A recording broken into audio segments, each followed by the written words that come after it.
طواف شروع کرتے ہوئے بسم اللہ اللہ اکبر، کہ اللہ کے نام سے شروع کرتا ہوں اور اللہ سب سے بڑا ہے، یعنی کعبہ یہ تو اللہ کا گھر ہے، اللہ نے تجھے اپنے نسبت عطا کی ہے، اللہ تعالیٰ نے جب کہا تو میرا گھر ہے تو تجھے عزت ملی ہے. اگر اللہ تبارک و تعالیٰ یہ عزت نہ دے تو یہ عزت ملنے والی نہیں ہے. اللہ ہی کے لیے سب سے اصل محبت اللہ ہی کے لیے، باقی ساری محبتیں اس اللہ کی محبت کے تابع ہیں. تو مسلمان ہوا کہتا بسم اللہ اللہ اکبر، میں اللہ کا نام لے کر کے اور اللہ کی بڑائی بیان کر کے اس گھر کا طواف شروع کرتا ہوں، اور اس درمیان میں جو بھی دعائیں اس کو یاد ہوتی ہیں پڑھتا ہے، اور پھر طواف ختم ہوتے ہوئے ربنا آتنا فی الدنیا حسنۃ وفی الآخرۃ حسنۃ وقنا عذاب النار، اپنے رب سے مانگتا ہے اے میرے رب مجھے دنیا کی بھی بھلائی عطا فرما دے، آخرت کی بھی بھلائی عطا فرما دے، اور آگ کے عذاب سے بچا دے.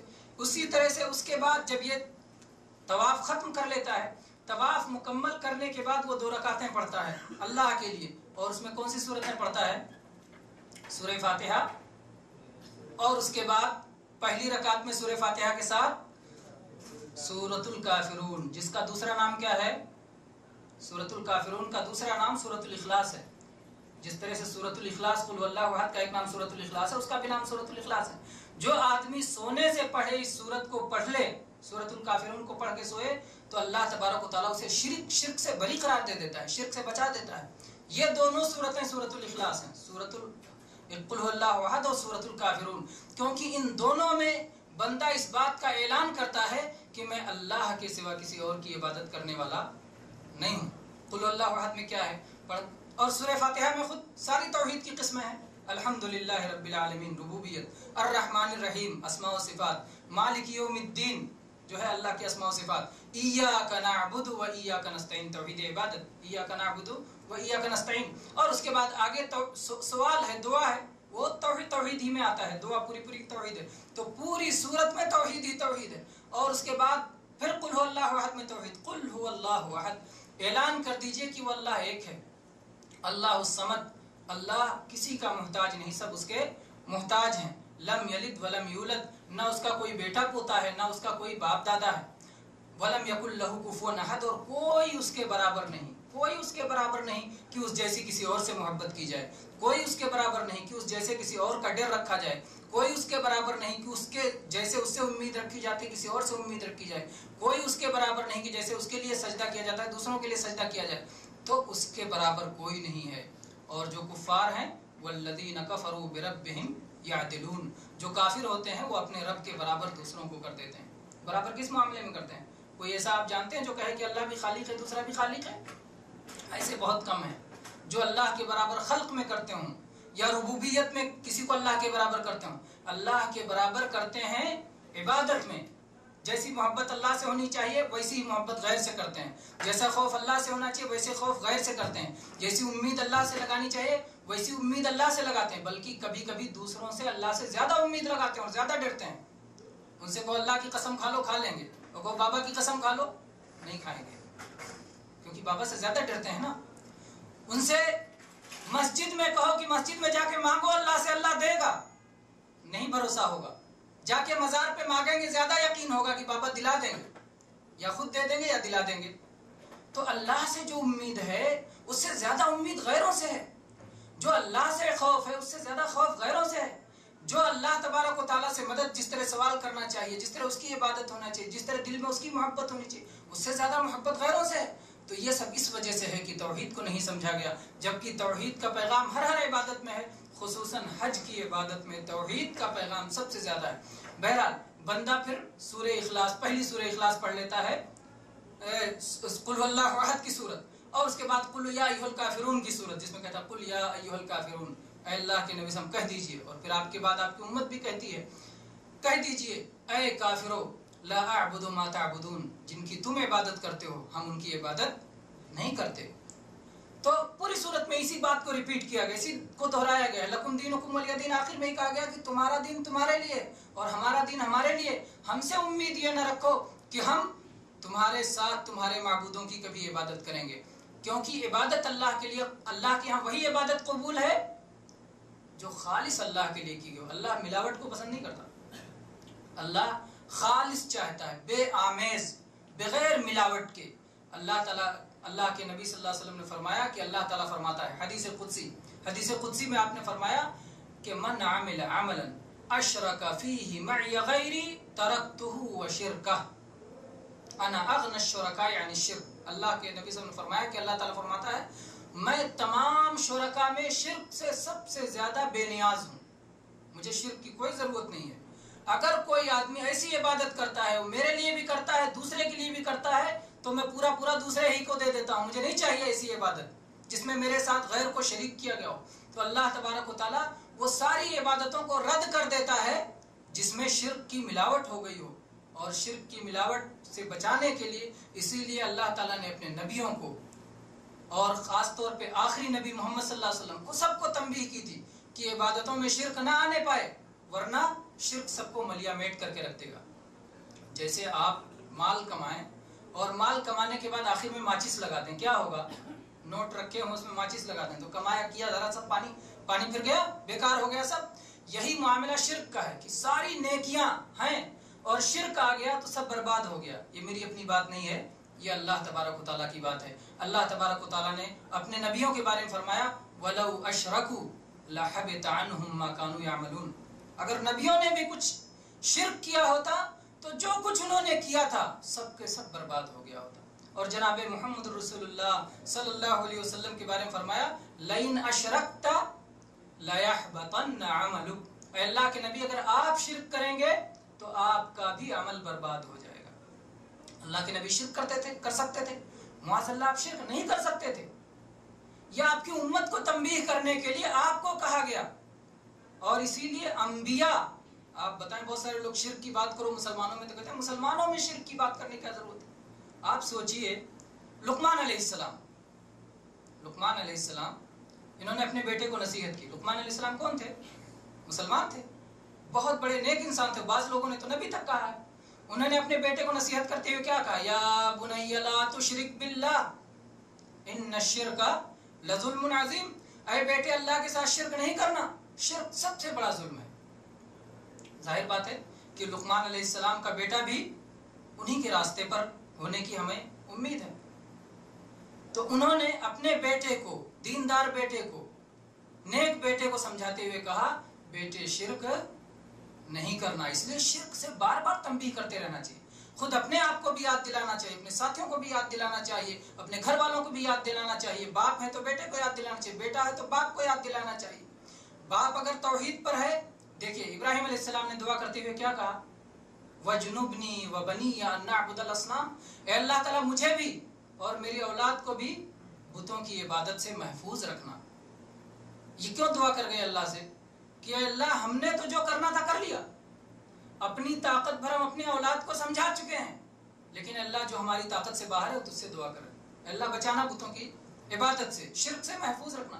تو جب انبیاء اور اپنے بارے میں بھی دعا کیا وَجْنُبْنِي مجھے بچانا, وَبَنِيَّ اور میرے بیٹوں کو بچانا. آپ سوچیں کہ جب ابراہیم علیہ السلام کو اپنے بارے میں ڈر لگتا تھا کہ کہیں مجھ سے شرک نہ ہو جائے, تو ہم لوگ کس کھیت کی مولی ہیں. آج توحید کی بات کرو, بہت سارے لوگ کہتے ہیں ہم تو توحید والے خاندان میں پیدا ہوئے, ہمیں تو شرک سے کیا مطلب. نہیں, شرک کہیں بھی آ سکتا ہے, کسی طرح بھی آ سکتا ہے. ایسی چیزوں میں شرک آ جاتا ہے, آدمی جو ہے سمجھتا نہیں کہ یہ بھی کوئی شرکیہ بات ہے. بچوں کو کہانیاں سناتے ہوئے کہتے ہیں کہ کہانی میں بتاتے ہیں کہ جب آپ کوئی بوتل پا جائیں, پرانی بوتل, تو اس میں جن رہتا ہے, اور جب اس کو کھولیں اور جن نکل آئے تو جن سے جو کہو گے وہ پورا کرے گا. یہ کیا ہے؟ شرک نہیں ہے. جن سے جو کہو گے پورا کرے گا, اس کو اختیار, اتنا طاقت آپ نے دے دیا اللہ کی طرف سے کہ جو مانگو ملے گا. آدمی سوچتا نہیں, بیان کر رہا ہے کہانی. اسی طرح سے آپ دیکھیں کارٹون میں بچے کارٹون دیکھ رہتے ہیں ٹی ویوں پر, اور اس میں آتا ہے کہ یہ اسٹار ہے, اسٹار آ گیا, تارا آ گیا. اس تارے کو آپ دیکھو, اس تارے کو دیکھنے کے بعد آپ جو وش کریں گے آپ کو ملے گا. یہ جو تارے کے پوجنے والے ہیں ان باتوں کو عام کرتے ہیں کہ تارے کو دیکھ کر آپ جو وش کرو گے, تمنا کرو گے, آرزو کرو گے, مل جائے گا. وہ تارا دے رہا ہے آپ کو. یہ شرک نہیں ہے تو کیا ہے؟ شرک نہیں ہے. کوئی بھی چیز دیکھ کر کے اگر آپ کے وش کرنے سے فلاں دن آئے گا, وش کرو گے مل جائے گا, یہ شرک ہے. یہ سب شرکیہ چیزیں ہیں. بہت سارے لوگ اس کو نہیں سمجھتے ہیں. میرے بھائیوں اللہ کے سوا کسی میں اللہ کے اذن کے بغیر، اللہ کی اجازت کے بغیر، اللہ تبارک و تعالیٰ کے دیے بغیر، اللہ کے عطا کیے ہوئے بغیر، اللہ کی نوازش کے بغیر کچھ نہیں ہو سکتا ہے، کوئی نہیں دے سکتا، کسی میں کوئی طاقت نہیں. اور ان چیزوں کو اللہ تعالیٰ نے یہ چیز نہیں دی ہے. یہ سورج کے پوجنے والے، تاروں کو پوجنے والے اور چاند کے پوجنے والے ابراہیم علیہ السلام کے زمانے میں تھے. ابراہیم علیہ السلام حج جن کا یادگار ہے اور قربانی جن کی یادگار ہے. ابراہیم علیہ السلام نے کیا کیا؟ اپنی قوم کو سمجھانے کے لیے ابراہیم علیہ السلام نے تاروں کو دیکھا اور کہا کہ یہ تارے میرا رب ہیں. اور اس کے بعد جب چاند نکلا تو کہا ارے چاند تو ان سے بڑا ہے، چاند میرا رب ہے. اور جب دن نکلا، سورج کی روشنی میں چاند اور تارے غائب ہو گئے تو کہا یہ سورج ہاذا ربی ہاذا اکبر، یہ میرا رب ہو سکتا ہے، یہ تو سب سے بڑا ہے، سورج سے بھی، چاند سے بڑا. تو ایک تو اپنی قوم کو یہ سمجھایا کہ تم نے جو کئی معبود بنا رکھے ہیں، کئی نہیں ہوتے، معبود ایک ہی ہوتا ہے، یا تو تارا ہی ہوگا، یا تو چاند ہی ہوگا، یا تو سورج ہی ہوگا. تم نے سب کو معبود بنا رکھا ہے تو معبود کئی نہیں ہوتے، یہ تو ایک سمجھایا. دوسرے یہ سمجھایا کہ جو ہوگا معبود وہ سب سے بڑا، سب سے طاقتور ہوگا. تو سورج سے بڑا، تاروں سے بڑا چاند ہے، اس لیے چاند زیادہ حقدار ہے تارے کے مقابلے میں، اور چاند سے بڑا سورج ہے، اس لیے سورج حقدار ہے چاند کے مقابلے میں. اور جب سورج بھی ڈوب گیا تو کیا فرمایا؟ انی لا احب الآفلین، میں ڈوبنے والوں کو پسند نہیں کرتا. میرا رب کون ہے؟ الحی القیوم، اللہ لا الہ الا هو الحی القیوم. اللہ زندہ ہے اور سب کو سنبھالنے والا ہے، سب کو قائم رکھنے والا ہے، وہ اللہ ہے، میرا رب ہے. تو یہ جو ڈوب جاتے ہیں، جو نکلتے ہیں اور ڈوب جاتے ہیں، جو زندہ ہوتے ہیں اور مر جاتے ہیں، وہ اس لائق نہیں ہے کہ ہماری عبادتوں کا کوئی ادنا سا ادنا بھی حصہ انہیں ملے. جو زندہ ہوتے ہیں اور مر جاتے ہیں، پیدا ہوتے ہیں اور فنا ہو جاتے ہیں، اور نکلتے ہیں اور ڈوب جاتے ہیں، ایسے لوگ اس کے مستحق نہیں ہیں کہ ہماری عبادت کا کوئی ذرہ بھی انہیں ملے. عبادت پورا کا پورا خالص اللہ کا حق ہے، جو الحی القیوم ہے، زندہ ہے، سب کا سنبھالنے والا ہے، جو العلی العظیم ہے، جو سب سے بلند ہے، سب سے بڑا ہے، وہ ہماری ساری عبادتوں کا حقدار ہے. تو بہرحال ابراہیم علیہ السلام جن کی یہ یادگار ہے حج، وہ امام الموحدین تھے، توحید والوں کے امام تھے. اللہ تبارک و تعالیٰ نے قرآن مجید میں جن الفاظ میں ان کی تعریف کی ہے، اس میں بار بار یہ بات آئی ہے کہ وہ تو حنیف تھے. ان ابراہیم کان امتا قانتا للہ حنیفا ولم یک من المشرکین. ان ابراہیم کان امتا، ابراہیم علیہ السلام امت تھے. امت کا ایک معنی ہوتا ہے امام تھے. امام کے معنی کیا ہوتا ہے؟ پیشوا اردو میں کہہ دیتے ہیں. پیشوا کے معنی کیا ہوتا ہے؟ جو سب سے آگے رہے، باقی لوگ جس کے پیچھے رہے. امام جو آگے رہے، باقی لوگ اس کے پیچھے رہے. تو ابراہیم علیہ السلام ایسے تھے کہ ان کے پیچھے چلنے کے لائق ہے، وہ امام تھے. ہم کو ان کے پیچھے پیچھے چلنا چاہیے، ان کے اسوے پہ چلنا چاہیے. قرآن مجید میں 2 اسوا اللہ تعالیٰ نے پیش کیا ہے، 2 نمونے اللہ تعالیٰ نے دیے ہیں جن کی اتباع کرنی چاہیے. 2 آئیڈیل ہمارے لیے اللہ تعالیٰ نے قرآن مجید میں دیا ہے. ایک تو لقد کان لکم فی رسول اللہ اسوۃ حسنہ، تمہارے لیے اللہ کے رسول محمد صلی اللہ علیہ وسلم میں بہترین اسوہ ہے. اور دوسری جگہ اللہ تعالیٰ نے فرمایا لقد کانت لکم اسوۃ حسنۃ فی ابراہیم والذین معہ. اور کہیں اسوہ کا لفظ نہیں، تیسرے کو نہیں بتایا گیا. لقد کانت لکم اسوۃ حسنۃ فی ابراہیم والذین معہ، تمہارے لیے بہترین اسوہ ہے، بہترین نمونہ ہے ابراہیم علیہ السلام میں اور ابراہیم علیہ السلام کے ساتھیوں میں. والذین قالوا لقومہم انا براء منکم ومما تعبدون من دون اللہ کفرنا بکم وبدا بیننا وبینکم العداوۃ والبغضاء ابدا حتی تؤمنوا باللہ وحدہ. ابراہیم علیہ السلام اور ان کے ساتھیوں میں ہمارے لیے بہترین نمونہ ہے جب انہوں نے اپنی قوم سے کہا کہ ہمارا تم سے اور ہم سے کوئی تعلق نہیں. انا براء منکم ومما تعبدون من دون اللہ، ہمارا تم سے کوئی تعلق نہیں، ہم تم سے بری ہیں، لا تعلق ہیں. اور جن معبودوں کی تم عبادت کرتے ہو اللہ کو چھوڑ کر، ان سے بھی ہم بری ہیں. اور ہم نے تمہاری ساری اس دین کا انکار کر دیا. کفرنا بکم، ہم تمہارے اس دین کا کفر کرتے ہیں، اور ہمارے تمہارے درمیان دشمنی واضح ہے. وبدا بیننا وبینکم العداوۃ والبغضاء، عداوت و دشمنی ہمارے اور تمہارے درمیان بالکل واضح ہے. حتی تؤمنوا باللہ وحدہ، یہاں تک کہ تم ایک اللہ پر ایمان لاؤ. ایک اللہ پر ایمان لاتے ہو، دشمنی محبت میں بدل جاتی ہے، نفرتیں جو ہے محبت اور الفت میں بدل جاتی ہیں.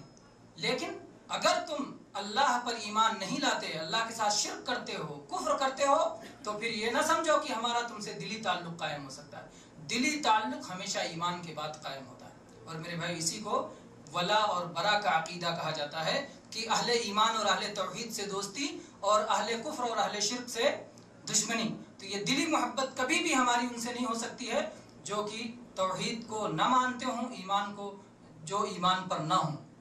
تو ابراہیم علیہ السلام کا اسوہ ہمیں پیش کیا گیا۔ تو میں نے کہا ابراہیم علیہ السلام کو امام بنایا گیا، ابراہیم علیہ السلام کو اکیلے امت قرار دیا گیا، ابراہیم علیہ السلام کو کہا گیا کہ یہ ایسے ہیں کہ ان کے پیچھے چلنا چاہیے۔ ان ابراہیم کان امۃ قانتا للہ، اللہ تعالیٰ کے فرما بردار تھے، حکم کی تعمیل کرتے تھے۔ ان ابراہیم کان امۃ قانتا للہ حنیفا، وہ حنیف تھے، ہر طرف سے کٹ کے ایک اللہ کے ہو گئے تھے۔ ہر طرف سے کیسے کیسے کٹے ان کی زندگی آپ دیکھیں۔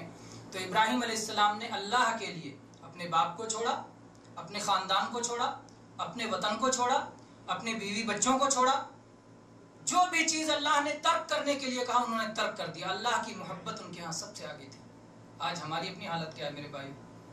ہماری اپنی خواہش، ہماری اپنی شہوت، ہماری اپنی چاہت، ہمارا اپنا آرام، ہماری اپنی راحت اور ہمارا اپنا مفاد، ہمارا اپنا فائدہ، ہماری اپنی غرض آگے ہوتی ہے۔ اللہ کا حکم پیچھے چلا جائے تو چلا جائے، اللہ کا حکم آگے نہیں ہوتا۔ ابراہیم علیہ السلام نے اپنے باپ کو نصیحت ضرور کی، اپنے کا باپ ان کو کہا یا ابتی لا تعبد الشیطان ان الشیطان کان للرحمن عصیا، اے میرے ابا جان آپ شیطان کی عبادت نہ کریں، شیطان اللہ کا نافرمان ہے۔ باپ نے کیا کہا اتنے پیار سے، باپ کہہ کر کے، یہ نہیں کہ تو میرا باپ نہیں، تو میری بات نہیں مانتا، تو میرے توحید پہ نہیں، بہت پیار سے ابا جان۔ نسب کا رشتہ تو ختم نہیں ہوتا، آدمی چاہے کفر پہ ہو چاہے اسلام پہ ہو، نسب کا رشتہ ختم نہیں ہوتا، باپ باپ رہے گا اگرچہ وہ کافر ہو۔ تو آپ نے کہا اے میرے ابا آپ مسلمان ہو جائیے، آپ اللہ ہی کی عبادت کیجیے، غیر کی عبادت چھوڑ دیجیے، اتنے پیار سے کہا۔ لیکن باپ نے کیا طریقہ اپنایا؟ باپ نے کہا لئن لم تنتہی لأرجمنک، اگر تو اپنی اس بات سے باز نہیں آتا تو میں تجھے رجم کر دوں گا، پتھر سے مار مار کے ہلاک کر دوں گا۔ ابراہیم علیہ السلام باپ کے کہنے سے ڈر گئے اور توحید کو چھوڑ دیا اور توحید کی دعوت چھوڑ دی؟ نہیں چھوڑا، اللہ کا حکم نہیں چھوڑ سکتے تھے باپ کے لیے۔ تم نہیں مانتے مت مانو، لیکن مجھ سے چھوڑوا لو، یہ نہیں ہو سکتا ہے۔ یہی حکم دیا گیا ہے ماں باپ کے معاملے میں اولاد کو کہ وَصَاحِبْهُمَا فِي الدُّنْيَا مَعْرُوفًا، دنیا میں ان کے ساتھ بھلائی کا معاملہ کرو۔ وَإِن جَاهَدَاكَ لِتُشْرِكَ بِي مَا لَيْسَ لَكَ بِهِ عِلْمٌ فَلَا تُطِعْهُمَا، اگر ماں باپ تمہیں مجبور کریں کہ اللہ کے ساتھ شرک کرو تو ماں باپ کی اطاعت نہیں ہے۔ شرک کے معاملے میں ماں باپ کی اطاعت نہیں کی جائے گی، ان کے ساتھ بھلائی کی جائے گی، ان کے ساتھ حسن سلوک کیا جائے گا، ان کو جو ہے ان کا خرچہ برچہ لباس تحفہ تحائف دیا جائے گا، لیکن شرک کے معاملے میں ان کی بات نہیں مانی جائے گی، ان کی اطاعت نہیں کی جائے گی۔ تو بہرحال ابراہیم علیہ السلام نے اپنے باپ کو چھوڑ دیا، کہا انی مہاجر الی ربی سیہدین، میں ہجرت کر کے جا رہا ہوں، میرا رب مجھے راستہ دکھائے گا، میری منزل کیا ہے اللہ تعالیٰ مجھے بتائے گا۔ اور آپ نے اپنی قوم کو بھی دعوت دی، اور اپنی قوم کو دعوت دیتے ہوئے آپ نے کیسے کیسی چیزیں جھیلیں ابراہیم علیہ السلام نے، جانتے ہیں، ابھی آپ نے اس کا واقعہ سن ہی لیا، کس طرح سے جب قوم سورج کی عبادت کرتی تھی، چاند کی عبادت کرتی تھی، تاروں کی عبادت کرتی تھی، انہیں کیسے سمجھایا۔ پھر وہ مورتیوں کی بھی عبادت کرتے تھے، قوم کے لوگ مورتیوں کی بھی عبادت کرتے تھے، تو ان بتوں کے بارے میں لاکھ سمجھاتے تھے کہ یہ نہ تمہیں نفع دے سکتے ہیں نہ نقصان تمہیں پہنچا سکتے ہیں، ان کی کیوں عبادت کرتے ہو؟ لیکن قوم والوں کو سمجھ میں نہیں آتا تھا۔ تو ابراہیم علیہ السلام نے کہا تاللہ لاکیدن اصنامکم، اللہ کی قسم میں تمہارے بتوں کے بارے میں ایک تدبیر کروں گا جس تدبیر کی وجہ سے تمہیں سمجھ میں آ جائے گا کہ یہ لائق عبادت نہیں ہے۔ چنانچہ ایک دن میلے کا دن تھا اور وہ لوگ میلے میں چلے گئے۔ ابراہیم علیہ السلام سے جب ان کے دوستوں نے کہا چلو میلے میں، تو ابراہیم علیہ السلام نے کہا انی سقیم، یہ ان 3 جھوٹ میں سے ایک جھوٹ ہے جو اللہ کے نبی صلی اللہ علیہ وسلم نے فرمایا کہ 3 جھوٹ بولا۔ ابراہیم علیہ السلام نے اپنی زندگی میں 3 جھوٹ بولا۔ میرے بھائیو، ابراہیم علیہ السلام کے بارے میں اللہ کے نبی فرمایا 3 جھوٹ بولا، یعنی جھوٹ گنا جا سکتا ہے، اور ہمارے جھوٹوں کیا حال ہے، گنا نہیں جا سکتا۔ ایک دن وہ پوری زندگی کا جھوٹ، اور وہ بھی کیسا جھوٹ، اثنین فی ذات اللہ، 2 تو اس میں اللہ کے لیے تھا، اللہ کے بارے میں تھا، اللہ کی توحید سمجھانے کے لیے تھا، اور ایک اپنے لیے تھا، اور اس کا بھی معاملہ کیسا ہے دیکھتے ہیں۔ انہوں نے کہا میں بیمار ہوں، اور اس کے بعد میلے میں نہیں گئے۔ جب وہ لوگ میلے چلے گئے، اور میلہ جانے سے پہلے ظاہر بات ہے بت پرست قوم کیا کرتی ہے، اپنے بت کے پاس پہنچتی ہے، چڑھاوے چڑھاتی ہے، لڈو چڑھایا، پیڑا چڑھایا، برفی چڑھایا، قسم قسم کے کھانے چڑھائے، پھول چڑھائے، اور کیا کیا چڑھا کے چلے گئے۔ ابراہیم علیہ السلام جب پہنچے ان بتوں کے پاس، ارے اتنے لذیذ کھانے، اتنے مزیدار مٹھائیاں، یہ سب تمہارے سامنے لگی، کھاتے کیوں نہیں، پیتے کیوں نہیں؟ ان کا سجدہ وصول کرتے ہو، ان کا رکوع وصول کرتے ہو، ان کی پرارتھنا وصول کرتے ہو، وہ ہاتھ جوڑتے ہیں سب وصول کرتے ہو، یہ سب وصول کر لیا، کھاتے کیوں نہیں؟ ظاہر بات ہے وہ بول سکیں تب تو بولیں، وہ جواب دے سکیں تب تو جواب دیں۔ ابراہیم علیہ السلام نے ایک طرف سے سب کو توڑنا شروع کر دیا، اور جو بڑا بت تھا اس کے سر پہ کلاڑی رکھ دی، اور باقی کو توڑ کے برابر کر دیا، کسی کا ہاتھ ٹوٹا، کسی کا سر ٹوٹا، کسی کا پیر ٹوٹا۔ بہرحال چلے گئے ابراہیم علیہ السلام، پھر وہ تو قوم کی نظر میں قوم کو بتا چکے تھے کہ میں بیمار ہوں، وہ بیمار ہے۔ جب لوٹ کے آئے تو ان لوگوں نے کہا ہو نہ ہو یہ ابراہیم ہی کا کرتوت ہے، یہ نہیں سوچا کہ ان سے ہم اولاد مانگتے ہیں، ان سے ہم مصیبتوں میں نجات، جو اپنی مصیبت نہ بچا سکے، اپنے آپ کو مصیبت سے نہ بچا سکیں، دوسروں کو مصیبت سے کیسے بچائیں گے، یہ نہیں سوچا۔ جو اپنی حفاظت نہ کر سکیں وہ دوسروں کی حفاظت کیسے کریں گے، یہ نہیں سوچا۔ کہا نہیں، ابراہیم کہاں ہے، ابراہیم کو بلایا جائے۔ ابراہیم علیہ السلام کو بلایا گیا۔ ابراہیم علیہ السلام نے کیا کہا، کہا دیکھ رہے ہو اس کے کندھے پہ کلاڑی رکھی ہوئی ہے، اس کو غیرت آ گئی ہوگی کہ اتنے سارے لوگ، سب میں اکیلا ہوتا سب مجھے ملتا، یہ سب بانٹ لیتے ہیں، سب میری مٹھائیاں بٹ جاتی ہیں، میرے جو ہے چڑھاوے بٹ جاتے ہیں۔ اس نے غصے میں آ کے سب کو توڑ دیا ہے۔ بل فعلہ کبیرہم ھذا، جو یہ بڑا ہے نا اسی نے توڑا ہے سب کو۔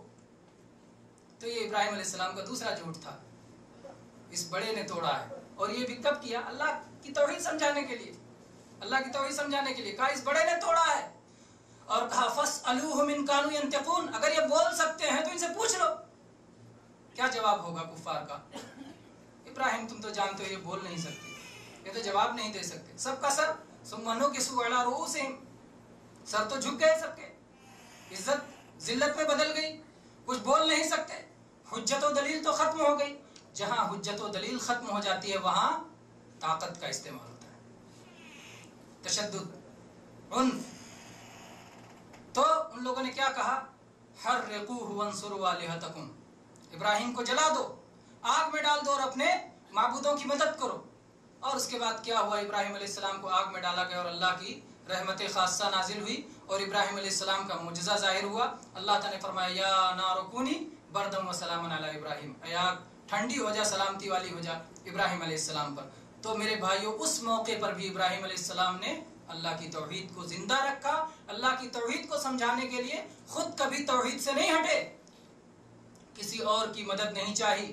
اس موقع پر بھی کیا پڑھا تھا، حسبنا اللہ ونعم الوکیل، قالها ابراہیم علیہ السلام حین القی فی النار، جب ابراہیم علیہ السلام کو آگ میں ڈالا گیا تو ابراہیم علیہ السلام نے کہا تھا حسبنا اللہ ونعم الوکیل، اللہ ہی ہمارے لیے کافی ہے اور وہ سب سے اچھا کام بنانے والا ہے، سب سے اچھا بگڑی بنانے والا، سب سے اچھا کارساز، کشتیوں کو پار لگانے والا، مصیبتوں کو دور کرنے والا، نجات عطا کرنے والا اور ہر شر سے محفوظ رکھنے والا وہ اللہ ہے۔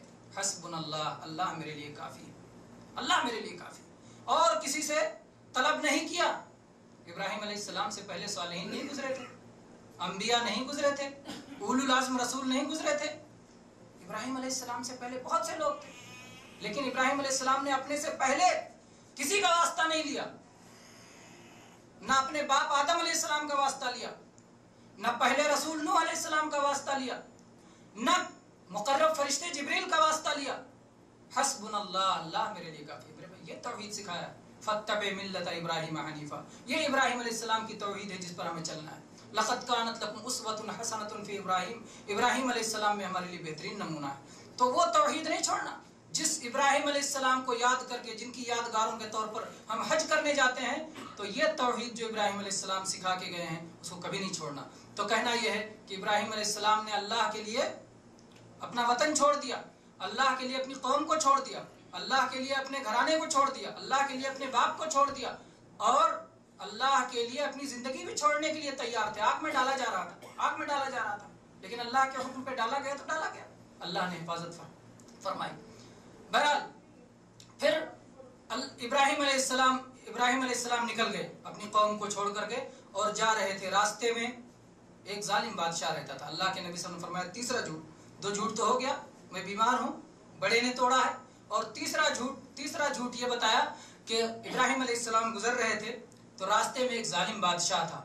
وہ بادشاہ کوئی بھی حسین و جمیل لڑکی دیکھتا تھا، خواہش پرست بادشاہ تھا، تو اس کو اپنے قبضے میں کر لیتا تھا. سارہ علیہ السلام بے مثال حسن و جمال اللہ کا دیا ہوا، اس نے دیکھا اور اس نے طلب کر لیا. ابراہیم علیہ السلام سے پوچھا یہ کون ہے؟ کہا کہ یہ میری بہن ہے. تو یہ تیسرا جھوٹ تھا کہ یہ میاں بیوی تھے، بھائی بہن نہیں تھے. لیکن ابراہیم علیہ السلام نے کیا کہا کہ ایمان والے انما المؤمنون اخوہ، ایمان والے آپس میں بھائی بھائی ہوتے ہیں. اگر مرد ہیں تو بھائی بھائی، اگر مرد عورت ہیں تو بھائی بہن. اور زمین پر اس وقت یہی 2 ایمان والے تھے، ابراہیم علیہ السلام اور سارہ علیہ السلام. تو یہ ایمانی رشتہ تھا جس کا انہوں نے ذکر کیا کہ یہ میری بہن ہے، یہ ایمان کے اعتبار سے میری بہن ہے. وہ پوچھ رہا تھا نسبی رشتہ اور آپ نے ذکر کیا ایمانی رشتہ، ہے نا. اس کے سوال کے حساب سے جواب غلط تھا، لیکن ان کے کہنے کے حساب سے غلط نہیں تھا. تو حقیقت میں جھوٹ نہیں تھا، لیکن سننے کے اعتبار سے جھوٹ تھا. اللہ کے نبی صلی اللہ علیہ وسلم نے فرمایا کہ یہی 3 جھوٹ ابراہیم علیہ السلام نے زندگی میں بولا. بہرحال پھر وہ جو ہے اندھیرے جب بند کمرے میں سارہ علیہ السلام کو لے گیا. قصہ آپ جانتے ہیں کہ کس طرح سے جب اس نے دست درازی کی کوشش کی، ہاتھ بڑھانے کی کوشش کی، اللہ تبارک و تعالیٰ کا عذاب آ گیا اور اس کا ہاتھ شل ہو گیا، اور اس کے بعد وہ گڑ گڑانے لگا. سارہ علیہ السلام نے دعا کی، اللہ تعالیٰ نے اس کو شفا عطا فرما دی. پھر جو ہے اس نے دوبارہ ہاتھ بڑھایا. اور انسان کی یہ حالت ہے، مصیبت میں آتا ہے اللہ کو یاد کرتا ہے، توبہ کرتا ہے، اور اس کے بعد جیسے مصیبت دور ہو جاتی ہے پھر اپنی سرکشی پہ اتر آتا ہے، پھر اپنی نافرمانیوں پہ اتر آتا ہے. پھر دوبارہ اس نے یہی کیا کہ پھر اس نے ہاتھ بڑھایا اور اس کے بعد میں پھر اس کا ہاتھ شل ہو گیا. پھر انہوں نے دعا کی، ٹھیک ہو گیا. پھر تیسری بار ہاتھ بڑھایا، پھر اس کا ہاتھ شل ہو گیا اور پھر انہوں نے دعا کی، ٹھیک ہو گیا. اس کے بعد میں باہر نکل کے کیا کہتا ہے کہ شیطان کو پکڑ کے لے آئے ہو میرے پاس. انما اتیتمونی بشیطان، تم لوگ شیطان کو میرے پاس پکڑ کے لائے ہو. حالانکہ حقیقت میں دل میں کیا تھا؟ شیطان ہے کہ اللہ والی بندی ہے، نیک بندی ہے. کیونکہ بار بار ہاتھ شل ہوتا رہا اور ان کی دعا سے ہاتھ ٹھیک ہوتا رہا، تو اس کو دل میں پورا اقرار تھا کہ اللہ کی نیک بندی ہے، میں اس کو نقصان نہیں پہنچا سکتا ہوں. لیکن زبان سے اعتراف نہیں. دل میں اعتراف ہے لیکن زبان سے اعتراف نہیں. یہ اہل شرع ایسے ہی کرتے ہیں. کہا کہ تم تو شیطانہ کو پکڑ کے لے کر آئے ہو، حالانکہ دل میں وہ جانتا تھا کہ اللہ کی بہت بڑی نیک اور پارسا بندی ہے کہ جس پر مجھے قبضہ نہیں ملا. اور اس کے بعد اس نے اپنی بیٹی ہاجرہ علیہ السلام کو ان کی خدمت میں دے دیا. جب وہ لوٹی ابراہیم علیہ السلام کے پاس، جو کہ وضو کر کے صلاۃ پڑھ رہے تھے اور اللہ سے صلاۃ کے ذریعے اللہ کی مدد حاصل کر رہے تھے، ابراہیم علیہ السلام نے پوچھا کہ کیا ہوا؟ تو انہوں نے کہا رد اللہ کید الکافر واخدمنی ہاجر، کہ اللہ تبارک و تعالیٰ نے کافر کی چال کو ختم کر دیا اور مجھے خدمت کے لیے ہاجرہ بھی مل گئی. بہرحال پھر آگے جو ہے یہ قصہ رہا کہ ابراہیم علیہ السلام نے 3 جھوٹ اپنی زندگی میں بولے. بہت سارے لوگ اس حدیث کا انکار کر دیتے ہیں، ارے ایک نبی کے بارے میں ایسی بات کہ نبی نے جھوٹ بولا اس لیے اس حدیث کو ہی نہ مانو. جبکہ حدیث کہاں ہے؟ یہ صحیح بخاری میں. اگر اس طرح عقل کی قینچی چلائی گئی تو قرآن بھی سلامت نہیں رہے گا. قرآن کی جو بات عقل میں نہیں آئی فوراً انکار کر دیں گے. عقل میرے بھائیو، ہماری جتنی طاقتیں ہیں سب لمیٹڈ ہیں، محدود ہیں. آپ کی آنکھ کی طاقت ہے، ایک خاص حد تک آپ دیکھ سکتے ہیں. سننے میں ایک خاص مسافت کی آواز سن سکتے ہیں. سونگھنے میں ایک خاص مسافت کی چیز سونگھ سکتے ہیں، اس سے زیادہ نہیں. ایسے ہی دماغ اور عقل بھی ایک خاص دائرے میں سوچ سکتی، اس کے آگے نہیں. تو جب نبی کریم صلی اللہ علیہ وسلم سے یہ بات ثابت ہو گئی اور صحیح سند سے ہم تک پہنچ گئی تو ہم اس پر ایمان رکھتے ہیں. ہم اس پر ایمان رکھتے ہیں. اللہ کے نبی نے جو لفظ کہا اس لفظ پر اسی اعتبار سے ہم بیان کرتے ہیں. کہ بہت سارے لوگ اللہ کے بارے میں کتنی چیزیں قرآن پاک میں آئی ہیں ان کی عقل میں نہیں آتی، اس لیے انکار کر دیتے ہیں. کہتے ہیں اللہ غصہ کیسے ہوگا؟ غصہ تو انسان ہوتا ہے. کہیں گے اللہ خوش کیسے ہوتا ہے؟ اللہ ہنستا کیسے ہے؟ حدیث میں آیا اللہ ہنستا ہے. تو اللہ انتقام کیسے لیتا ہے؟ قرآن پاک میں اللہ نے کہا فلما آسفونا انتقمنا منہم، جب مجھے غصہ دلایا میں نے انتقام لیا. کہتے ہیں انتقام تو انسان کا کام ہے، اللہ کیسے لے؟ تو قرآن کا انکار کر دیتے ہیں. تو میرے بھائیو یہ انکار کی وجہ یہ ہے کہ انہوں نے اپنی عقل کو اپنی عقل کے دائرے سے باہر استعمال کیا. عقل کو عقل کے دائرے سے باہر استعمال. اگر عقل کے دائرے میں استعمال کرتے عقل کو تو وہ کبھی انہیں نقصان نہیں پہنچا سکتی. یہ اللہ تبارک و تعالیٰ کا عجیب جو ہے اس دنیا میں قانون ہے اللہ کا کہ جو لوگ عقل کو اللہ کے حکم کے مطابق استعمال کرتے ہیں ان کی عقل انہیں کام دیتی ہے، اور جو لوگ اللہ کے حکم کے خلاف اپنی عقل کو استعمال کرتے ہیں تو ان کی عقل انہیں نقصان پہنچاتی ہے. اور چنانچہ آپ جانتے ہیں کہ ابلیس کو کیسے اس کی عقل نے نقصان پہنچایا. ابلیس کو اللہ تعالیٰ نے حکم دیا کہ آدم علیہ السلام کو سجدہ کرو. اس کو سوچنا چاہیے اسی کے مطابق کہ اللہ نے سجدہ کا حکم دیا تو ضرور فائدہ ہوگا، ایسا سوچنا چاہیے. لیکن نہیں، اس نے دوسری طرف سوچنا شروع کیا. اس نے کہا کہ مجھے سجدہ نہیں کرنا ہے. کہا میں تو آگ سے بنا ہوں، تو مٹی کے ہیں، اور آگ مٹی سے اچھی ہوتی ہے، آگ اوپر کو اڑتی ہے اور مٹی اوپر بھی پہنچاؤ تو نیچے چلی آتی ہے. تو اس کی عقل نے کام نہیں دیا، اس لیے کہ اللہ کے حکم کے خلاف اس نے سوچا. جبکہ صحیح بات ہے کہ مٹی زیادہ بہتر ہے. ایک دانہ مٹی میں ڈالو کتنے دانے اگ جائیں گے، اور سینکڑوں دانوں آگ میں ڈالو سینکڑوں تباہ ہو جائیں گے. اس طرح اور بھی بہت سارے فضائل ہیں مٹی کے آگ پر. بلکہ کہنا یہ ہے کہ عقل جب اپنے دائرے میں سوچتی ہے، اللہ کے حکم کے مطابق سوچتی ہے، وحی کی روشنی میں سوچتی ہے، تو وہ بالکل برحق سوچتی ہے. اور جب اپنی دائرے سے ہٹ جاتی ہے، وحی کی روشنی کے بغیر اندھیروں میں سوچتی ہے، تو وہ غلطی کرتی ہے. بہرحال میرے بھائیوں، بات یہاں سے چل رہی تھی کہ ابراہیم علیہ السلام نے یہ سب کو چھوڑ دیا اللہ کے لیے. اللہ کے لیے اپنا وطن چھوڑا، اپنے ماں باپ کو چھوڑا، اپنے خاندان کو چھوڑا، اپنے احباب کو چھوڑا، اور وہ چلے گئے ہجرت کر کے. اور وہاں جب پہنچے اور اللہ کا حکم آیا کہ اپنی بیوی ہاجرہ کو اور اپنے بیٹے اسماعیل کو بھی چھوڑ دو، اپنے سے دور کر دو، اور ایسی جگہ لے جا کے بسا دو کہ جہاں ریت ہی ریت ہے، نہ انسان ہے وہاں، نہ انسانوں کے کھانے پینے کی کوئی چیز ہے، نہ آب و دانہ ہے، نہ گھاس ہے، نہ پیڑ پودے ہیں، کچھ نہیں ہے. مکہ کی وادی میں جا کے چھوڑو. ابراہیم علیہ السلام نے اللہ کے حکم کی تعمیل کی اور لے جا کر کے ہاجرہ علیہ السلام کو اور ان کے بیٹے اسماعیل علیہ السلام کو چھوڑ دیا. تھوڑا سا پانی، تھوڑا سا ستو، تھوڑا سا کھجور رکھ کر کے واپس جانے لگے. ہاجرہ علیہ السلام نے پوچھا ہے کیا بات ہے، ہمیں کیوں چھوڑ کے جا رہے ہیں؟ تو پہلے تو جواب نہیں دیا، بعد میں کہا کیا یہ اللہ کا حکم ہے؟ کہا اللہ کا حکم ہے. تو اس بیوی نے، جو ابراہیم علیہ السلام کی بیوی تھی، ابراہیم علیہ السلام کی تربیت میں تھی، اس نے کہا اذن لا یضیعن اللہ، اگر یہ بات ہے کہ اللہ کا حکم ہے تو اللہ ہمیں ضائع نہیں کرے گا. دنیا کے کسی حصے میں چھوڑ دو. جب اللہ کی حفاظت میں ہے تب کیا پرواہ؟ جب اللہ کی حفاظت میں، یہ میرے توحید ہے، یہ توحید ہے. جب اللہ کی حفاظت میں ہے تو کون کیا بال بیکا کر سکتا ہے؟ کوئی بال بیکا نہیں کر سکتا. حسبنا اللہ، اللہ ہمارے لیے کافی ہے. چنانچہ انہوں نے کہا اذن لا یضیعن اللہ، اللہ ہمیں کبھی ضائع نہیں کرے گا اگر آپ اللہ کے حکم سے چھوڑ کے جا رہے ہیں. اور چنانچہ یہی ہوا. جو کچھ تھا جب تک تھا کھایا پیا، اور اس کے بعد جب پانی ختم ہونے کو آیا، اپنا تو زیادہ مسئلہ نہیں، چھوٹا بیچا تھا گود میں، اس پہ زیادہ پیار آ رہا تھا، زیادہ محبت اس کی لگ رہی تھی کہ بیٹے کا کیا ہوگا. اور اس کے لیے بھاگ کے صفا کی پہاڑی پر گئیں، بھاگ کے مروہ کی پہاڑی پر گئیں. دیکھا کہ کہیں قریب میں کوئی انسان نظر آ رہا ہو، کہیں پانی کا کوئی انتظام ہو، کہیں کوئی چشمہ نظر آ رہا ہو، کوئی بھی چیز ہو. اللہ تعالیٰ نے دنیا اسباب پہ قائم کی ہے. اسباب کو چھوڑنا یہ جو ہے توکل نہیں ہے، اسباب کو اپنانا چاہیے. اسی لیے حج میں جاتے ہوئے بھی اللہ تبارک و تعالیٰ نے کیا فرمایا؟ وَتَزَوَّدُوا، توشہ لے کر کے جاؤ. وَتَزَوَّدُوا فَإِنَّ خَيْرَ الزَّادِ التَّقْوَىٰ، اور اس توشے میں سب سے بہترین توشہ تقویٰ ہے. یعنی تقویٰ بھی ہو، اللہ کا ڈر ہو، سب سے پہلے نمبر پہ ہو، اور اس کے بعد میں توشہ بھی ہو، کھانے کا سامان بھی ہو. عمر رضی اللہ عنہ کے زمانے میں کچھ لوگ جو ہے چلے آتے تھے حج کرنے اور اپنے سامان ساتھ کچھ نہیں لاتے تھے. کہتے تھے انما نحن المتوکلون، ہم لوگ تو توکل کرنے والے، اللہ پہ توکل کر کے آ گئے، اللہ دے گا.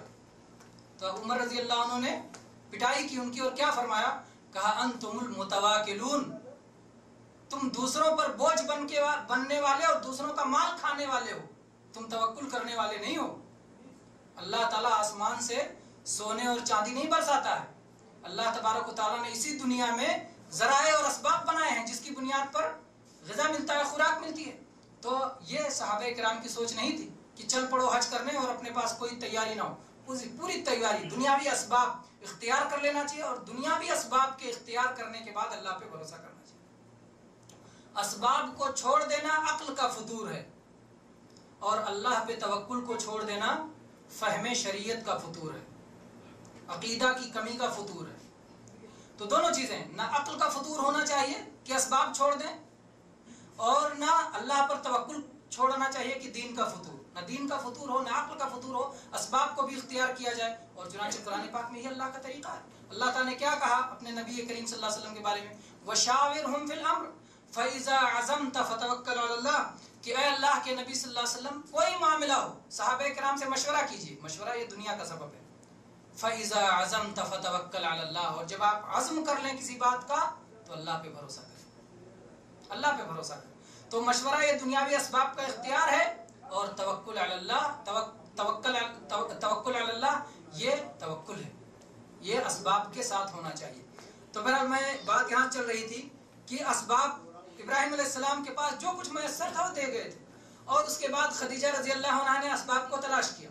اسباب کو تلاش کرنے کے بعد کچھ آواز آئی تو انہوں نے کہا کہ ہے تمہارے پاس کچھ تو ظاہر ہو۔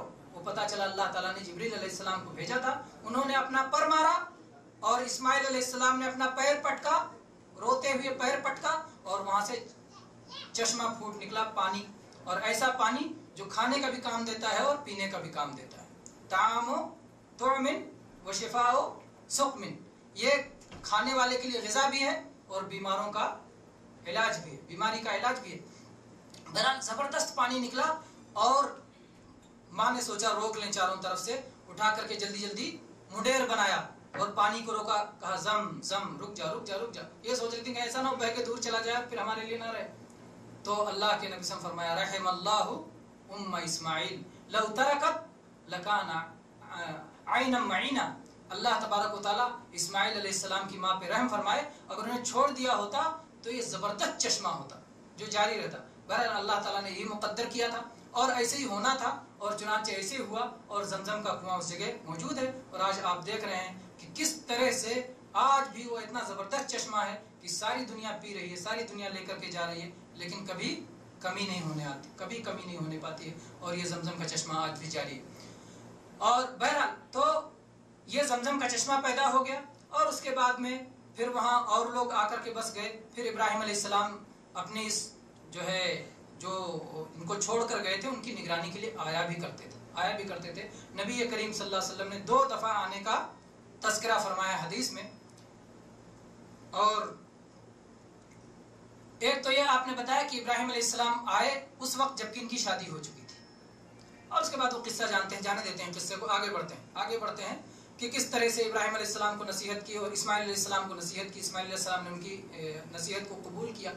اور اسی طرح سے قرآن پاک میں جس بات کا ذکر ہے اسماعیل علیہ السلام کے ذبح کیے جانے کا ذکر ہے، یہ بھی اللہ کی توحید کا پیغام ہے، اللہ کی توحید کا پیغام ہے کہ اللہ کے نام پر اپنے بیٹے کو جب اللہ نے کہا کہ ذبح کر دو، یا بنی انی اری فی المنام انی اذبحک فانظر ماذا تری، اے بیٹے میں دیکھ رہا ہوں خواب میں کہ میں تمہیں ذبح کر رہا ہوں، تم کیا خیال ہے تمہارا؟ بیٹے نے کہا یا ابت افعل ما تؤمر، اے میرے باپ آپ کر گزریے جس کا آپ کو حکم ہے۔ بیٹا جانتا تھا کہ خواب نہیں ہے، یہ حکم ہے۔ یا ابت افعل ما تؤمر، نبی کا بیٹا تھا، سمجھتا تھا، کہا کہ ابا جان آپ کو کر گزریے جس کا آپ کو اللہ کی طرف سے حکم ملا ہے۔ چنانچہ ابراہیم علیہ السلام نے اللہ کے نام پہ ذبح کر دیا، اور اللہ نے حفاظت کی۔ وہ پہلے سے نہیں جانتے تھے کہ ذبح کا ناٹک ہوگا نعوذ باللہ اور بچ جائیں گے نعوذ باللہ، وہ پوری طرح سے ذبح کے لیے تیار تھے اور ذبح کر رہے تھے۔ بہت سارے لوگ جو کہتے ہیں نبی غیب جانتے ہیں، اگر غیب جانتے اور پہلے سے جانتے کہ میرا بیٹا تو ذبح نہیں ہوگا تو امتحان کیا رہ گیا؟ تو یہ بات بالکل غلط ہے کہ نبی غیب جانتے ہیں۔ کوئی نبی غیب نہیں جانتا، نہ صالحین غیب جانتے ہیں، نہ سید الانبیاء محمد صلی اللہ علیہ وسلم غیب جانتے ہیں۔ غیب جاننا صرف اللہ کا خاصہ ہے، اور اللہ تعالیٰ جتنا دیتا ہے اتنا پاتے ہیں، جب چاہتا ہے تو اللہ بتا دیتا ہے، جب چاہتا ہے نہیں بتاتا ہے۔ چنانچہ بہت سارے معاملوں میں اللہ نے بتا دیا تو جان گئے، اور نہیں بتایا تو نہیں پتا چلا، یہ سب اللہ کے بتانے سے ہوتا ہے۔ تو بہرحال ابراہیم علیہ السلام نے اپنے بیٹے کو ذبح کیا، اور اس قربانی کو قیامت تک کے لیے رکھ دیا گیا۔ حاجی کو بھی اگر وہ حج قران کر رہا ہے، حج تمتع کر رہا ہے، تو اس پر قربانی دینا فرض ہے، ضروری ہے قربانی دینا۔ اور اگر حج افراد کر رہا ہے تو قربانی دینا سنت ہے، نفل ہے، اگر دے گا تو ٹھیک، نہیں دے گا تو کوئی بات نہیں۔ لیکن حج قران کرنے والے کے لیے اور حج تمتع کرنے والے کے لیے قربانی دینا ضروری ہے۔ اور قربانی دینے میں جانتے ہیں قربانی بھی کس لیے ہوتی ہے؟ اللہ کے لیے۔ اور قربانی ذبح کرتے ہوئے کیا پڑھتے ہیں؟ بسم اللہ اللہ اکبر، بسم اللہ اللہ اکبر۔ ایک صاحب نے اپنی تقریر میں کہا ہے کہ جہاں بھی اللہ کا ذکر ہے وہاں رسول کا ذکر ہے، صرف ذبح کے وقت اللہ کا ذکر ہے، رسول کا ذکر نہیں۔ یہ ان کی بات یہ بھی غلط ہے، یہ بات غلط ہے۔ انہوں نے کہا رسول رحمت ہیں اور اللہ کے ہاں دونوں چلتا ہے، اس لیے اللہ کا نام لے لیتے ہیں۔ رسول رحمت ہیں اس لیے یہاں ان کا نام ذکر کرنا مناسب نہیں. یہ بات ان کی غلط ہے. اور چونکہ وہ توحید نہیں شرک کی نشر و اشاعت کرتے ہیں اس لیے ان کی عقل میں صحیح باتیں بھی نہیں آتی. اذان میں اللہ کے نبی کا ذکر ہے، ٹھیک ہے، اشہد اللہ الہ الا اللہ اشہد ان محمد رسول اللہ ہے ذکر وہاں پر. لیکن جب اللہ نے اذان کو ختم کیا اللہ اکبر لا الہ الا اللہ، تو لا الہ الا اللہ محمد رسول اللہ اس کے بعد ہے؟ نہیں ہے. اذان میں بھی ذکر ہے اللہ کے نبی کا تو اتنا نہیں جتنا اللہ کا ذکر ہے، اور اللہ تعالیٰ نے وہی صیغہ دہرایا لیکن نبی کا ذکر نہیں کیا. یہ بتانے کے لیے کہ پوری طرح سے اللہ کے برابر نبی کو نہ کرو. اور آج ہم لوگ ہیں بہت ساری چیزیں، ادھر اللہ لگائیں گے ادھر محمد لگائیں گے، دروازے پر اللہ محمد برابر کر رہے ہیں وزن میں. کیا ہے؟ کہیں اللہ محمد ایک ساتھ لگا کر کے لگائے ہوئے ہیں. کیا ہے؟ اللہ کی توحید کو سمجھو. اللہ سب سے اوپر، اللہ سب سے بڑا. اللہ کے نبی نے اللہ کی بڑائی سب سے زیادہ رکھی، اور اللہ کے نبی نے اتنا بھی برداشت نہیں کیا. ایک شخص نے آ کے کہا ماشاء اللہ وشئت، جو اللہ چاہے اور آپ چاہیں. اللہ کے نبی صلی اللہ علیہ وسلم فرمایا نہیں، قل ماشاء اللہ وحدہ، یہ کہو جو صرف اللہ چاہے، جو صرف اللہ چاہے وہ ہوگا، میرے چاہنے سے نہیں ہوگا. اللہ کے نبی صلی اللہ علیہ وسلم نے ایسی توحید سکھائی ہے میرے بھائی. کبھی آپ نے اس بات کو برداشت نہیں کیا کہ جو ہے توحید کے معاملے میں کمی کی جائے. توحید میں کمی لانے والے جتنے راستے تھے سارے راستے اللہ کے نبی صلی اللہ علیہ وسلم نے بند کر دیے. کوئی راستہ آپ نے باقی نہیں رکھا جو توحید سے شرک کی طرف لے جاتا. بہرحال میں کہہ رہا تھا، بات یہاں سے چل رہی تھی کہ جو ذبح کرے وہ اللہ کا نام لے کر ذبح کرے. بسم اللہ اللہ اکبر یہ کہہ کر کے اللہ اکبر کہہ کے ذبح کیا جائے گا. اور پھر ذبح بھی عبادت ہے جو غیر اللہ کے لیے نہیں کیا جا سکتا ہے. یہ فلاں بابا کا بکرا ہے اور فلاں بابا کا مرغا ہے، یہ نہیں چلے گا. یہ شرک ہے، اور یہ اللہ ان لوگوں پر لعنت کرتا ہے. اللہ کی لعنت ہوتی ہے جو غیر اللہ کے لیے ذبح کرتے ہیں. چنانچہ جناب محمد رسول اللہ صلی اللہ علیہ وسلم نے فرمایا ہے لعن اللہ من ذبح لغیر اللہ، اللہ اس پر لعنت کرے جو غیر اللہ کے لیے ذبح کرتے ہیں. اللہ نے قرآن پاک میں حکم دیا فصل لربک وانحر، صلاۃ بھی رب کے لیے پڑھو اور نحر اور قربانی بھی رب کے لیے کرو، رب کے لیے کرو. تو صلاۃ اور قربانی اور حج اور صوم اور زکوٰۃ اور ساری عبادتیں، قلبی عبادتیں اور جسمانی عبادتیں، ساری عبادتیں صرف اللہ کا حق ہیں، اس میں کوئی شریک نہیں ہے. بہرحال جناب ابراہیم علیہ السلام نے اپنے بیٹے کو اللہ کے لیے ذبح کر دیا. جب اللہ نے حکم دیا تو کسی چیز کی محبت آڑے نہیں آنی پائی. اسی لیے اللہ تعالیٰ نے فرمایا ان ابراہیم کان امۃ قانتا للہ حنیفا ولم یکن من المشرکین. آپ حنیف تھے، ہر طرف سے کٹ کے ایک اللہ کے ہو گئے تھے، اور آپ مشرکوں میں سے نہیں تھے. مشرکوں سے آپ کا کوئی تعلق نہیں تھا، ذرہ برابر اب شرک کرنے والے نہیں تھے. یہ اللہ نے آپ کی تعریف کی ہے میرے بھائی. یہ تعریف کا انداز ہے. اگر کسی کے بارے میں کہا جائے یہ توحید والا بندہ ہے، یہ شرک کو چھوڑنے والا بندہ ہے، تو یہ اس بندے کی تعریف ہے. آج جو ہے کتنے لوگ اس تعریف کو نہیں سمجھتے کہ یہ تعریف کا سلیقہ ہے کہ اس کے ہاں شرک نہیں ہے، شرک نہیں ہے. لیکن میرے بھائی ساتھ میں دونوں ہونا چاہیے کہ شرک کو چھوڑا ہے اور توحید کو اپنایا ہے. یہ نہیں کہ شرک کو چھوڑا لیکن توحید کو بھی نہیں اپنایا، تو کیا فائدہ؟ اگر ایک بندہ مزار پہ نہیں جاتا لیکن مسجد میں بھی نہیں جاتا، کیا فائدہ ہے؟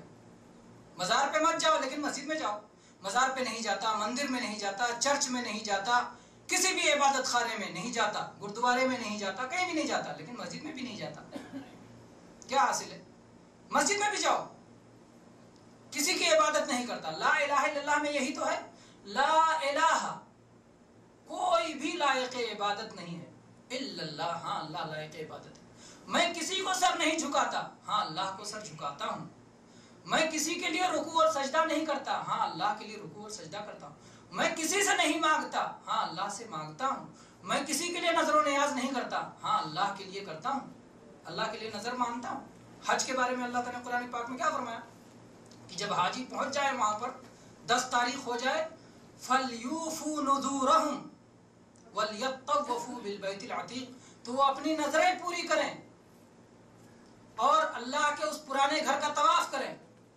تو نظر پوری کرنے کا یہ حکم دیا اللہ تعالیٰ. تو اگر کوئی نظر مانا ہے کہ ہم جا کے مکہ میں یہ کریں گے یہ کریں گے، بہت سارے نظر مان سکتا ہے. تو جو بھی نظر مانا ہے، جیسے عمر رضی اللہ عنہ نے نظر مانی تھی جاہلیت کے زمانے میں، نبی کریم صلی اللہ علیہ وسلم سے عمر رضی اللہ عنہ نے دریافت کیا کہ اے اللہ کے نبی، میں نے جاہلیت کے زمانے میں نظر مانی تھی کہ میں ایک رات کعبہ میں اعتکاف کروں گا، مسجد حرام میں ایک رات اعتکاف کروں گا. جاہلیت میں نظر مانی تھی، اسلام سے پہلے نظر مانی تھی۔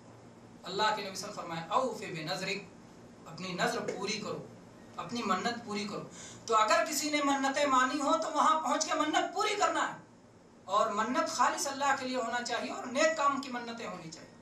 تو ہم کسی کی عبادت نہیں کرتے، اللہ کی عبادت کرتے ہیں، کسی کے لیے سر جھکاتے نہیں، کسی اللہ کے لیے جھکاتے ہیں، کسی کے لیے نظر و نیاز نہیں کرتے، اللہ کے لیے نظر کرتے ہیں، کسی کے لیے جو ہم چڑھاوے نہیں چڑھاتے، اور اللہ کے نام پر ہم چڑھاوے چڑھا سکتے ہیں۔